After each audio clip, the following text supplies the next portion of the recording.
नमस्कार दोस्तों, स्वागत है आपका एक बार फिर से आपके अपने YouTube चैनल कंपटीशन प्रिपरेशन में। दोस्तों, इस वीडियो में हम करने वाले हैं MTS के 25 मैथ्स के क्वेश्चंस जो 2019 का पेपर हुआ था। उसके लगभग हमने 11-12 सेट कर लिए हैं। ये उसका अगला वीडियो होगा। और अगर आपने वो सेट्स नहीं देखे तो SSC MTS 2019 शॉर्ट पेपर्स के नाम से प्लेलिस्ट है, उधर जाके आप चेक कर सकते हैं। दूसरी चीज़, मैंने अपना hand retain notes advance maths का, जिसमें ज्योमेट्री है, मतलब circle, triangle, line and angle, quadrilateral और ट्रिगोनोमेट्री, ये और रीजनिंग का कंप्लीट नोट्स टेलीग्राम चैनल पे शेयर कर दिया है। अगर आपने नहीं डाउनलोड किया तो टेलीग्राम चैनल ज्वाइन कर लीजिएगा, उधर जाके डाउनलोड कर लीजिए। बहुत ज़्यादा यूजफुल होने वाला है आपके SSC एग्जाम्स की प्रिपरेशन में। और दूसरी चीज़, टेलीग्राम चैनल सारे लोग ज्वाइन कर लें, क्योंकि PDFs वगैरह उधर ही आते हैं, या कोई अपडेट होती है उधर ही अपडेट दे देता हूँ, तो आप लोग ज्वाइन कर लें, ठीक है। वीडियो पसंद आएगी तो लाइक कर लेना, बाकी चैनल पे नए होना सब्सक्राइब कर लेना, शेयर और तो आप लोग कर ही रहे हो। तो चलो पहले प्रश्न पे आते हैं। कहा गया, what is the average of first 15 odd numbers among the natural numbers. यानी कि प्राकृतिक संख्याओं में प्रथम 15 ऑड नंबर्स, यानी प्रथम 15 विषम संख्याओं का एवरेज बताओ। अब अगर आपको वो फार्मूला याद होगा जो मैंने बताया था कि भैया प्रथम 15 या प्रथम n ऑड नंबर्स का जो सम होता है वो होता है n स्क्वायर। प्रथम ऑड नंबर्स का जो सम होता है, यानी सम ऑफ प्रथम ऑड नंबर्स, यानी कि सम ऑफ प्रथम n ऑड नंबर्स, यानी sum of first n odd numbers क्या होता है, n स्क्वायर होता है। तो आपको पता है कि 15 ऑड नंबर्स का एवरेज पूछा गया है, तो सम ऑफ 15 ऑड नंबर्स कितना हो जाएगा, 15 का स्क्वायर। अब आपको निकालना है एवरेज, तो एवरेज होता है sum upon number of numbers. Sum आपको पता चल गया 15 का स्क्वायर है, और बटे संख्याओं की संख्या 15 है, तो 15 से डिवाइड करेंगे तो इसका पावर कट जाएगा, यानी आपका आ जाएगा 15।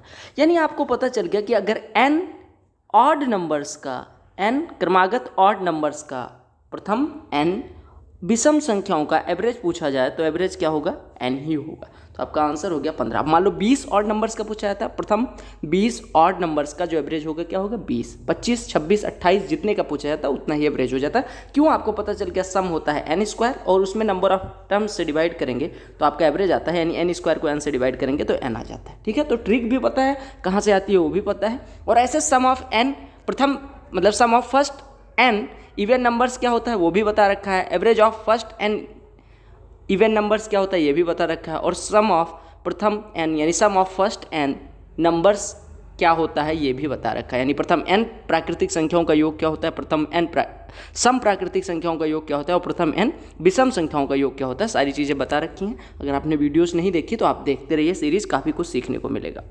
ये प्रश्न देखिएगा, कहा गया what the circumference of the largest circle which can be inscribed in A square of side 14 centimetre. कहा गया एक क्या है, एक स्क्वायर है 14 सेंटीमीटर भुजा वाला, उसके अंदर जो बड़ा से बड़ा वृत्त बनाया जा सकता है उसका सर्कमफ्रेंस यानी कि परिधि क्या होगी। तो आपको सबसे पहले पता होना चाहिए कि अगर किसी स्क्वायर के अंदर लार्जेस्ट सर्किल बनाया जाएगा तो वो क्या होगा, वो चारों साइड्स को टच करेगा। दूसरी चीज़, अगर चारों साइड्स को टच कर रहा है तो इसका अगर रेडियस r माने तो 2 टाइम्स ऑफ रेडियस बराबर हो जाएगा साइड ऑफ स्क्वायर, यानी कि साइड ऑफ स्क्वायर कितनी है, 14, यानी 2 टाइम्स ऑफ रेडियस, यानी कि जो ये वृत्त बनेगा, सबसे बड़ा वृत्त किसी स्क्वायर के अंदर जो बनेगा उसका जो व्यास होगा यानी कि 2r, वो वर्ग की भुजा के बराबर होगा, यानी कि 14 के बराबर हो जाएगा। तो r बराबर 7 आ जाएगा। अब r बराबर 7 आ गया, आपसे पूछा गया सर्कमफ्रेंस, तो सर्किल के लिए सर्कमफ्रेंस क्या होती है, 2πr, यानी 2 × 22/7 × रेडियस 7, 7 7 कट गया, 22 दूना 44, आपका आंसर हो गया। बाकी जो लोग, आपको पता होगा कि मैंने CHSL, CGL, CPO सारे शिफ्ट वाइज करवा रखे हैं। CGL मेंस का भी शिफ्ट वाइज करवा रखा है। CGL मेंस की लेटेस्ट सीरीज जो चल रही है वो टॉपिक वाइज है। इससे पहले मैंने CHSL और CGL का टॉपिक वाइज प्रोवाइड कर दिया है। तो टॉपिक वाइज में 2-3 वीडियोज़ बची हैं, वो भी 1-2 दिन में आ जाएंगे। उसके बाद CPO वाली सीरीज हम खत्म करेंगे, उसके बाद फिर कुछ होगा, और ये MTS वाली सीरीज चलती रहेगी। तो सारी प्लेलिस्ट और सारी वीडियो जो आ रही हैं चैनल पर वो चेक करते रहो। SSC के मैथ्स के लिए मोर देन एनफ होगी, इवन CGL मेंस तक के लिए। कहा the marked price of an article is 3040, if the discount offered on this article is 20%, then what will be the selling price. कहा गया किसी वस्तु पे 3040 रुपये लिखा है, 20% का डिस्काउंट देते हैं तो सेलिंग प्राइस क्या होगी। आपको पता है 20% का डिस्काउंट देंगे तो कितने में बिकेगी, 80% में। और आपको पता है कि 1/5 जो होता है 20% के बराबर होता है। तो अगर, यानी आपको पता है 20% कितना होता है, 1/5, तो 80% कितना हो जाएगा, 4/5, यानी वस्तु को 4/5 पे बेचा गया है। तो 3040 मार्केट प्राइस था, इसके 4/5 पे बेच दिया गया, यानी सेलिंग प्राइस कितना हो जाएगा, 3040 × 4/5, 5 से काटेंगे 608 हो जाएगा, और 608 × 4 यानी 6 × 4 24, और ये 4 8 32, यानी 2432 रुपये में बिकेगी। तो आपको ये परसेंटेज वाली प्लेलिस्ट में आप जाएंगे तो बेसिक वीडियोज़ में मैंने ये चीज़ें करवा रखी हैं कि परसेंटेज से फ्रैक्शन, फ्रैक्शन से परसेंटेज कैसे आते हैं ईजिली, वो आपको आइडिया लग जाएगा। कुछ लोग कमेंट करते रहते हैं कि कौन सा मॉक टेस्ट बेटर है, कौन सी स्ट्रेटजी फॉलो करनी चाहिए। ये सारी चीज़ें एमटीएस का वेटेज क्या रहता है टॉपिक वाइज, सब कुछ मैंने स्ट्रेटजी एंड प्लान आपकी जो प्लेलिस्ट है उसमें चेक करिएगा, आपको सारी चीज़ें मिल जाएंगी, आपको डिटेल में उधर मिल जाएगी। तो कोई ज़रूरी नहीं कि देखो कोई वीडियो मैं जब रिकॉर्ड करता हूँ तो उससे रिलेटेड मैं स्टडी करता हूँ, अच्छे से पढ़ता हूँ उसको कि क्या क्वेश्चन है, क्या क्या हो सकता है, क्या क्या पॉसिबिलिटी है, सारी चीज़ें बताता हूँ, तो उसमें मैं ज़्यादा डिटेल में बता पाऊँगा। ठीक है, तो वो चीज़ें आप देखते रहो। बाकी कमेंट्स अगर आपका कोई डाउट है तो कमेंट करते रहो, बाकी मैं बताता रहूँगा। क्योंकि present age of Manoj is twice the sum of ages of his 2 children, यानी मनोज की जो वर्तमान आयु है उसके 2 बेटों की आयु की योग की दुगनी है। Okay, after 20 years, the age of Manoj will become equal to sum of ages of his 2 children, यानी कि 20 साल बाद मनोज की जो आयु होगी वो उसके बेटों की या बच्चों की आयु के योग के बराबर होगी। तो कहा गया what is the present age of Manoj. ध्यान से देखिएगा, अगर हम बात करें कि मनोज की आयु m है तो कहा गया m जो है वो 2 गुना है उसके बेटों की आयु के योग के, यानी उसके बच्चों की आयु के योग के, यानी m बराबर मनोज की आयु को अगर हम m माने और बच्चों की आयु C1 और C2 माने तो m बराबर 2 times of C1 and C2 का सम दिया गया है। ठीक है, दूसरे केस में कहा गया अगर 20 साल बाद की बात करो तो m + 20 मनोज हो जाएगा और C1 + 20 हो जाएगा, C2 + 20 हो जाएगा। तो कहा गया कि 20 साल बाद इसकी जो आयु हो रही है वो C1 + C2 + 20 + 20, यानी कि 20 साल बाद C1 की आयु कितनी हो जाएगी, C1 + 20, और C2 की आयु कितनी हो जाएगी, C2 + 20, यानी इनके योग के बराबर हो रही है। तो आपसे मनोज की वर्तमान आयु पूछी गई है। आप ध्यान से देखिएगा, यहाँ से C1 + C2 निकाल सकते हैं, तो C1 + C2 यहाँ से कितना हो जाएगा, मनोज बटे 2 हो जाएगा, यानी C1 + C2 मनोज की आयु का आधा है। यानी आपको यहाँ पता चल गया m + 20 = C1 + C2 की जगह पे m/2 रख दो और +40 +20 + 20 40। अब m में से m/2 घटेगा, m/2 आ जाएगा, और 40 - 20 यानी कि 20, तो m/2 अगर 20 है तो m बराबर 40, यानी मनोज की आयु कितनी हो गई, 40 वर्ष। समझ आ रहा है ना। देखिएगा, कहा गया ये train starts from A at 6 AM and reaches B at 11 AM on the same day. Another train starts from B at 8 AM and reaches A at 3 PM on the same day. At what time the two trains will have crossed each other? अच्छा प्रश्न है, समझिएगा। प्रश्न CGL level का है, CHSL level का है। ये MTS में पूछा गया, इसका मतलब ये नहीं कि बिलो लेवल प्रश्न है, अच्छा प्रश्न है। मेंस में भी ऐसे प्रश्न देखने को मिल जाते हैं।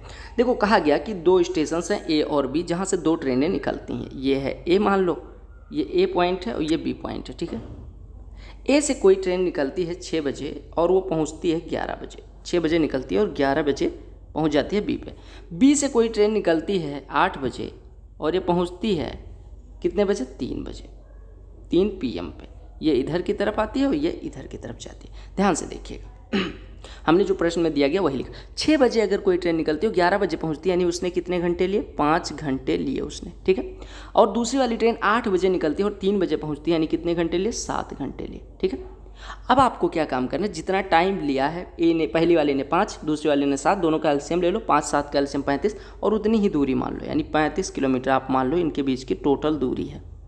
ठीक है, अब देखो 6 बजे ये वाली ट्रेन निकली थी और 8 बजे ये वाली निकली, यानी कि 8 बजे जब दूसरी ट्रेन स्टार्ट होती है उस टाइम पे पहली वाली ट्रेन कितने घंटे चल चुकी है, ये 6 बजे स्टार्ट होती है, ये 8 बजे, तो 2 घंटे ये चल चुकी है। 2 घंटे अगर ये चल चुकी है तो आपको पता है ये देखो 5 घंटे पहले, ये देखो हमने कहा कि जो समय आया है 5 घंटे और 7 घंटे, उसका एलसीएम लेके टोटल डिस्टेंस मान ली, हमने मान ली टोटल डिस्टेंस 35 हो गई। अब अगर पहली वाली ट्रेन 5 घंटे में 35 चलती है, इसका मतलब उसकी स्पीड कितनी हो गई, पहले मैं स्पीड लिख दे रहा हूँ। इसकी स्पीड हो गई 7 किलोमीटर प्रति घंटे और इसकी स्पीड हो गई 5 किलोमीटर प्रति घंटे, क्योंकि ये 7 घंटे में 35 चलती है, ऊपर वाली 5 घंटे में 35 चलती है। अब हम बात कर रहे हैं कि भैया जब 8 बजे दूसरी ट्रेन स्टार्ट हुई उससे पहले पहली वाली ट्रेन कहाँ पहुँच चुकी थी। पहली वाली ट्रेन जब 6 बजे चली और 7 की स्पीड से चल रही है, यहाँ पे देखो ये 7 स्पीड है इसकी, 7 की स्पीड से 6 बजे चली तो 8 बजे तक कितने घंटे चली होगी, 2 घंटे। तो 2 घंटे में इसने कितनी दूरी तय करी होगी, 7 दूनी 14, यानी कि 14 किलोमीटर ये ट्रेवल कर चुकी होगी। यानी अब ये यहाँ पे होगी, पहली वाली ट्रेन यहाँ पे होगी। ठीक है, अब इन दोनों के बीच की दूरी कितनी बची, 21, और बच कितने चुके हैं, 8 बच चुके हैं, और 21 किलोमीटर की दूरी एक साथ इन्हें ट्रेवल करनी है जब ये एक दूसरे की तरफ चल रही है, ये इधर ये इधर। आपको पता है पहली की स्पीड है 7, दूसरी की स्पीड है 5, दूरी कितनी ट्रेवल करनी है, 21, तो समय कितना लगेगा, 21 बटे, एक दूसरे की तरफ चलेंगे तो स्पीड जुड़ जाएगी, यानी 7 + 5 12, 21 बटे 12 यानी कि 7 बटे 4 घंटे लगेंगे यहाँ से यहाँ ये इन दोनों को मिलने में। अब आपसे पूछा गया कि कितने बजे मिलेंगे, तो आपको पता है कि 8 बजे ये यहाँ थी, ये यहाँ थी, 8 बजे के 7/4 घंटे बाद दोनों मिल रही हैं, यानी कितने बजे मिलेंगे? 7/4 घंटे का मतलब कितना हो गया? 1 घंटे 45 मिनट। अरे 1 सही 3/4 घंटे यानी 1 घंटे 45 मिनट, यानी 8 बजे के 1 घंटे 45 मिनट बाद मिल रही हैं, यानी ये 9:45 पे मिलेंगी एक दूसरे से। समझ आ गया? बस इतना करना था। अच्छा प्रश्न था, समझिएगा। अगला प्रश्न DI का है। कहा गया the bar graph given below present the number of shoes manufactured by a company on different days of a week. एक शू कंपनी है जो अलग अलग दिनों में अलग अलग नंबर ऑफ शूज बनाती है। कहा गया what is the total number of shoes manufactured by the company on all 7 days together, यानी 7 दिनों में मिलकर कंपनी ने कितने शूज बनाए। तो आप जोड़ लो तो 8 2 10 6 16 4 20 के 0 हासिल आएँ 2 3 5 6 11 4 15 4 19 2 21 2 23 के 3 हासिल आएँ 2 2 2 4 9 13 9 22 7 29 6 35 7 42 के 2 हासिल आएँ 4 2 6 6230 शूज टोटल बनाती है। देखिएगा कहा गया ये sum of 10,000 is invested in 3 schemes of simple interest, यानी कि 10,000 रुपये को सिंपल इंटरेस्ट की किसी स्कीम में इन्वेस्ट किया जाता है 3 पार्ट में अलग अलग। तो कहते हैं annual interest rates are 4%, 6% and 10%, यानी कि 4%, 6% और 10% ये ब्याज दर हैं अलग अलग स्कीम्स की। कहते 4,000 वर इन्वेस्टेड इन फर्स्ट स्कीम, 4,000 रुपये को पहली स्कीम में इन्वेस्ट किया जाता है। कहते if the total interest earned after 5 years is 2800 then how much money was invested in third scheme. कहते 5 साल में अगर कुल हमें कितना रुपया प्राप्त होता है, कितना रुपया प्राप्त होता है? 2800 रुपया प्राप्त होता है। तो आपसे कहा गया कितना रुपया थर्ड स्कीम में इन्वेस्ट किया गया। पहली चीज़ तो आपको पता होना चाहिए कि 5 साल में ब्याज मिला है 2800, तो 1 साल में कितना मिला होगा? 560 रुपये। अब आगे काम करो, 560 रुपये 1 साल का ब्याज है। 4,000 रुपये पहली स्कीम में इन्वेस्ट किया गया, यानी 4,000 रुपये पहली स्कीम यानी 4% पे इन्वेस्ट किया गया। तो 4,000 रुपये अगर 4% इंटरेस्ट पे इन्वेस्ट किया जाएगा तो 1 साल में ब्याज कितना मिलेगा? 4,000 का 4% यानी 160 रुपये, यानी 160 रुपये तो पहली स्कीम से मिल गया, यानी बचा कितना? 400 रुपये। अब 400 रुपये हमें लेने हैं कितने रुपये पे? 400 रुपये ब्याज कितने रुपये पे लेने हैं? 4,000 तो निकल चुका है 10,000 में से, यानी 6,000 रुपये पे हमें लेना है। कितने पे? 6,000 रुपये पे हमें ब्याज लेना है 400 रुपये का। 6,000 रुपये में 400 रुपये का ब्याज लेना है, यानी कितना % ब्याज लेना है? अरे 6,000 रुपये पे अगर 1 साल में 400 रुपये ब्याज लेना है तो कितना ब्याज हो जाएगा? 400 बटे 6,000 गुणे 100 % में निकाल लो, 1 2 1 2, यानी 40/6 आएगा, यानी 20/3% हमें चाहिए। और 20/3% किन योजनाओं से चाहिए? 6% और 10% वाली, यानी 6% और 10% वाली योजनाओं से रिजल्टेंट 20/3% चाहिए। तो आप निकाल लो कि किस अनुपात में इन्वेस्ट हुआ होगा, यानी आप मिक्सचर एलिगेशन लगाओ। मिक्सचर एलिगेशन कैसे लगेगा? 20/3 में से 6 घटाओ तो 2/3 आ जाएगा। 10 में से 20/3 घटाओ तो ये 10/3 हो जाएगा।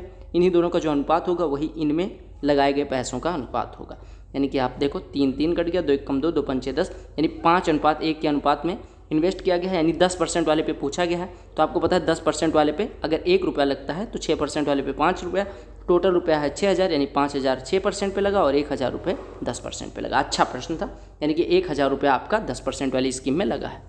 अच्छा पेपर है। कहा गया N and K together can complete a work in 240 days. N और के जो है वो 240 डेज में कोई काम कंप्लीट कर सकते हैं। के और जी के बारे में दिया गया कि ये कोई कार्य 72 दिन में कंप्लीट कर सकते हैं, और एन और जी की अगर बात हो तो ये दोनों 80 दिन में कंप्लीट कर सकते हैं। अगर के अकेले कितने दिन में कंप्लीट कर लेगा? अब देखो 240, 72 और 80 का एलसीएम लोगे तो 720 आ जाएगा। 720 टोटल यूनिट मान लो काम। 240 दिन में 720, एक दिन में 3, ये 72 दिन में 720, एक दिन में 10, और ये 80 दिन में 720, यानी एक दिन में 9 यूनिट कार्य करते हैं। तीनों को जोड़ दो तो आपका आ जाएगा 2 टाइम्स ऑफ एन प्लस के प्लस जी। ये कितना आ जाएगा? 2 टाइम्स ऑफ एन प्लस के प्लस जी, ये आ जाएगा 9 3 12 10 22, यानी कि एन प्लस के प्लस जी कितना आ जाएगा? 11। एन प्लस के प्लस जी अगर 11 है, आपसे के का कार्य निकालना है। के का एक दिन में किया गया कार्य अगर आ जाए, उसको 720 में उससे डिवाइड कर दें तो हमारा नंबर ऑफ डेज आ जाएगा। तो यहाँ पे एन प्लस जी की वैल्यू पुट कर दो। एन प्लस जी की वैल्यू कितनी है? 9। तो यहाँ से के बराबर आ जाएगा 2, और के एक दिन में 2 करता है तो 720 करने में 360 दिन लगेंगे, राइट। कहा गया कि ये sum of 1200 is invested at compound interest compounded half yearly, यानी अर्धवार्षिक चक्रवृद्धि ब्याज पे इन्वेस्ट किया गया है। If rate of interest 10% per annum, what will B amount after 18 months, यानी 18 महीने बाद अमाउंट क्या होगा? आपको पता होगा 18 महीने में कितने रुपए हो जाएंगे? 18 महीने में कितने छमाही हो जाएंगे? 3, यानी एन की वैल्यू 3 दी गई है। आपको पता है कि अगर 10% रेट ऑफ इंटरेस्ट साल भर के लिए है तो छमाही कितनी हो जाएगी? 5%, यानी 5% आपको हर छमाही मिलेगा। आपको पता है अमाउंट है 1200 रुपये, और 5% पे इन्वेस्ट करने का मतलब कि अगर 20 रुपये इन्वेस्ट करेंगे तो वो 21 हो जाएगा एक छमाही में। तो 2 छमाही में कितना हो जाएगा इसका स्क्वायर, और 3 छमाही में हो जाएगा इसका क्यूब। यानी 1200 रुपये कितने हो जाएंगे 3 छमाही में, 1200 इंटू 21/20 का क्यूब। यानी आप लिख सकते हैं 1200 गुणे 21 441, या आप ऐसे लिखो 21 का क्यूब 9261 बटे ये आपका हो गया 8000 न लिख के 400 गुणे 20 लिख लो। तो 400 से कटेगा 3 हो जाएगा, 20 से डिवाइड करोगे तो ये कितना हो जाएगा, 20 से इसमें डिवाइड करोगे 0.15 हो जाएगा, 0.15। अब 0.15 से मल्टीप्लाई कर दो, या 15 से 92.61 में मल्टीप्लाई कर दो, तो कर दो 92.61 में 15 से 15 एक 15, 15 छक्के 90, 1 91, 15 दूना 30, 9 39, 15 9 105 और 15 9 135, 3 138 और 2 अंक बाद दशमलव लगा दो, तो आपका आंसर है। अगला प्रश्न देखिएगा, वही वाला प्रश्न है। कहा गया था number of shoes manufactured bye D5 is how much more than average number of shoes manufactured by company per day.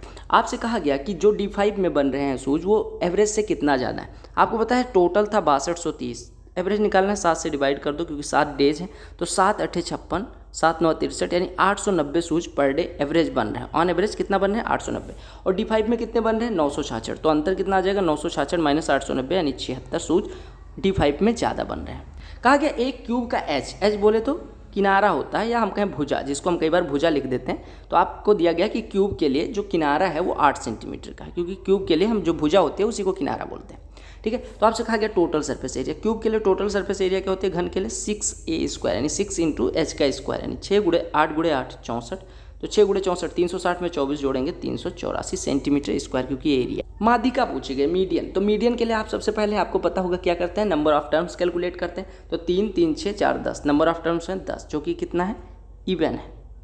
तो मीडियन क्या होती है इवन में, मीडियन बराबर होती है n/2 term plus n/2 plus 1th term divided by 2। ठीक है, अब आप इसको असेंडिंग आर्डर यानी बढ़ते क्रम में लगा लो। तो सबसे छोटा है 41, फिर है 43, फिर है 46, अच्छा असेंडिंग ऑर्डर में, अच्छा नहीं ठीक है 46, फिर है आपका 50, फिर है 55, 41 43 50, अच्छा 41 43 46 50 55 हो गया, 61 हो गया, फिर 68 हो गया, फिर 76 85 95, 76 85 95। एक बार कैलकुलेट कर लीजिए 3 4 7 3 ठीक है। अब n/2 टर्म यानी कि 10/2, पाँचवा टर्म कौन सा है ये वाला, और फिर छठा टर्म ये वाला, और बटे 2, यानी कि आपको पता है कि 55 प्लस 61/2 यानी 5 1 6 5 6 11 116/2, यानी 2 से डिवाइड करोगे तो मीडियन कितनी हो जाएगी 58। कहा गया if a is the smallest 3 digit number divisible by both 6 and 7 and b is the largest 4 digit number divisible by 6 and 7, then what is the value of b minus a। देखो आपसे कहा गया कि a जो है वो smallest number है जो 6 और 7 दोनों से डिविजिबल, 6 और 7 दोनों से डिविजिबल है, यानी कि 42 से डिविजिबल होना चाहिए। ठीक है, अच्छा और क्या है स्मॉलेस्ट 3 डिजिट नंबर, यानी स्मॉलेस्ट 3 डिजिट नंबर है, और b जो है वो लार्जेस्ट 4 डिजिट नंबर है जो किससे डिविजिबल है 42 से, यानी कि ये S4 है। तो आपसे पूछा गया b माइनस a की वैल्यू क्या होगी, तो ये हाईएस्ट है यानी हाईएस्ट। अब आप देखो आप सबसे छोटी 3 अंकों की संख्या निकालो जो 42 से डिविजिबल हो, यानी 42 से आप सबसे छोटी संख्या 100 में डिवाइड करो, तो 100 में डिवाइड करोगे तो 42 दूना 84, यानी ये 16 बच रहा है। 16 में कितना जोड़ दें कि 42 हो जाए, यानी 26, यानी 126 सबसे छोटी 3 अंकों की संख्या होगी जो 42 से कटेगी। और आपको 4 अंकों की सबसे बड़ी संख्या निकालनी है, तो 42 से 9 9 9 9 में डिवाइड करोगे, 42 दूना 84, ये 15 बचेगा, 159 हो जाएगा। 42 चौको जाएगा नहीं, 3 बार जाएगा, 3 दूनी 6 3 चौको 12 126, ये आपका बचेगा 33, और ये 9 आ जाएगा, 8 बार जाएगा नहीं, 8 बार चला जाएगा, 8 दूनी 16, 8 चौको 32 1 33, यानी कि 3 ज़्यादा है, 3 ज़्यादा है, यानी कि 4 अंकों की सबसे बड़ी संख्या कितनी हो जाएगी 9996। अब 9996 में से इसको घटाने को कहा गया है, यानी b माइनस ए, b की वैल्यू होगी 9996, a की वैल्यू है 126, घटाओगे तो 9870 आ जाएगा। कहा गया कि Raman and Sanjay started a business by investing 63,000 and 42,000 respectively. देखो रमन और संजय अगर इन्वेस्ट करते हैं 63,000 ये लगाता है और 42,000 ये लगाता है। ठीक है, आपसे कहा गया कि टोटल प्रॉफिट 9,000 का है, तो रमन का शेयर क्या होगा। आपको ये पता होना चाहिए कि जिस अनुपात में ये शेयर लगाते हैं उसी अनुपात में इनको पैसा मिलता है। तो 7,000 से काटोगे 9 आ जाएगा, 7,000 से काटोगे 6 आ जाएगा, तो फिर ये 3 आ जाएगा, ये 2 आ जाएगा, यानी इन्होंने जिस अनुपात में लगाया होगा उसी अनुपात में लाभ में हिस्सा मिलेगा। तो आपसे पूछा गया रमन का हिस्सा, तो रमन का हिस्सा कितना मिलेगा 3 आउट ऑफ 3 प्लस 2 यानी कि 5, तो 9,000 का 3/5वां हिस्सा इसको मिलेगा। 1/5 या 1800 हो जाएगा, 1800 गुणे 3 5400 रुपये रमन का हिस्सा हो जाएगा। कहा गया the ratio of selling price to the cost price, selling price और कॉस्ट प्राइस का जो रेशियो है वो 4:5 है। कहा गया सेलिंग प्राइस 80 है तो लॉस कितने का हो रहा है, यानी 4 बराबर आपको 80 दिया गया है तो 5 बराबर कितना, 4 बराबर 80, 1 बराबर 20 यानी 5 बराबर 100, यानी हमने खरीदा 100 की बेचा 80 की, तो लॉस कितने का हो रहा है 20 रुपये का। तो मैं तो कहूँगा ये अभी तक का टफेस्ट पेपर है जो मैंने सॉल्व करवाया है। क्योंकि what is the value of this one, अब वैल्यू निकालनी है यानी सिंप्लीफिकेशन का प्रश्न। 9 में 30 से डिवाइड करोगे यानी 9/30 यानी कि ये लिखा हुआ है 3/10 का होल स्क्वायर गुड़े 3/10 का होल स्क्वायर यानी कि 0.3 का होल स्क्वायर, 0.3 का होल स्क्वायर यानी 0.09 मल्टीप्लाइड बाई 2.4 प्लस ऑफ को सॉल्व करते चलो तो 12×3=36 यानी 3.6 मल्टीप्लाइड बाई 1 माइनस 0.3 यानी 0.7 का होल स्क्वायर यानी कि 0.49 प्लस 9 इंटू 0.09। अब देखो कैलकुलेशन को आसान बनाने के लिए इन दोनों में से 0.09 कॉमन ले लो, यानी 0.09 कॉमन ले लिया तो 2.4 प्लस 9 यानी कि 11.4 हो गया, और प्लस ये कितना है 3.6 गुड़े इतना, तो आपको गुड़ा ही करना पड़ेगा, 36 गुड़े 49 करना है, तो 36 से गुड़ा कर लो यानी 6, यहाँ पे मैं कर दे रहा हूँ 6 9 54 के 4, 6 5 24 5 29, ठीक है, और ये 3 से 147 हो जाएगा, तो आप जोड़ दो, ये 4 हो गया, 9 7 16 2 4 6 1764, ये 3 अंक बाई 1.764 हो गया, ठीक है।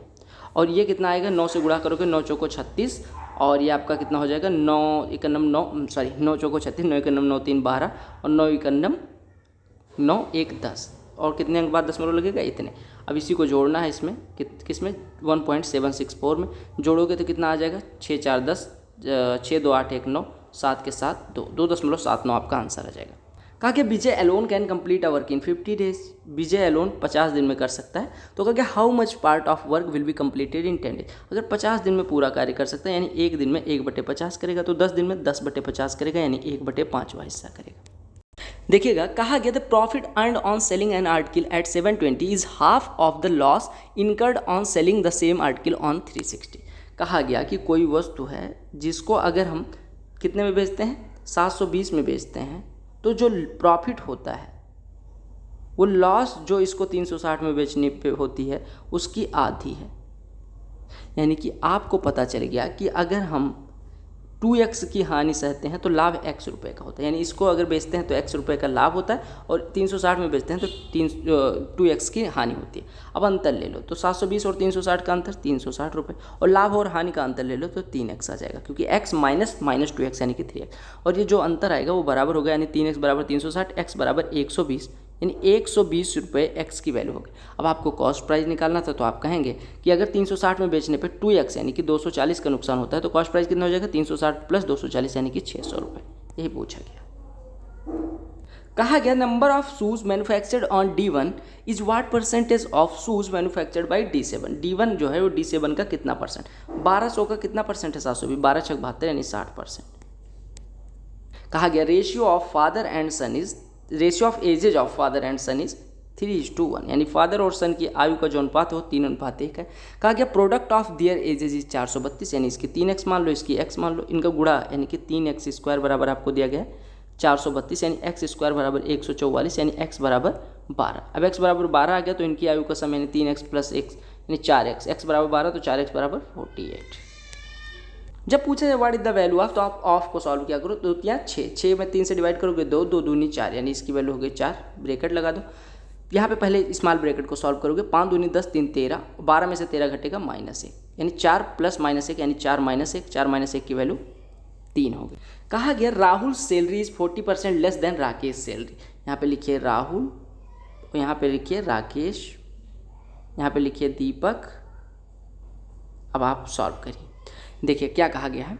कहा गया राहुल की सैलरी 40% कम है राकेश की सैलरी से, यानी राकेश की सैलरी हम 100 मान ले रहे हैं तो इसका 40% कम यानी 40 कम, यानी राहुल की सैलरी 60 है, और दीपक की सैलरी 80% ज़्यादा है राहुल की सैलरी से, यानी कि 80%, 60 का 80% 48, यानी दीपक की सैलरी है 108। तो कहा गया दीपक की सैलरी अगर 34,560 हो तो राकेश की सैलरी बताओ, यानी 108 बराबर दिया गया है 34,560।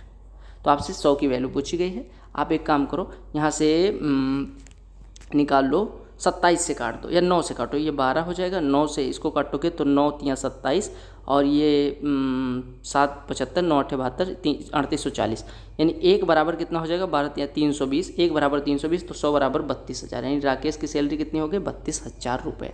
कहा गया ये man goes from C to D at 40 kilometre per hour and returns from D to C at x kilometre per hour. If the average speed of the man for whole journey 60 then what is the value of x। देखो एक बिंदु है यहाँ, ये मान लो यहाँ से, एक मिनट, बिंदु का नाम है सी और डी।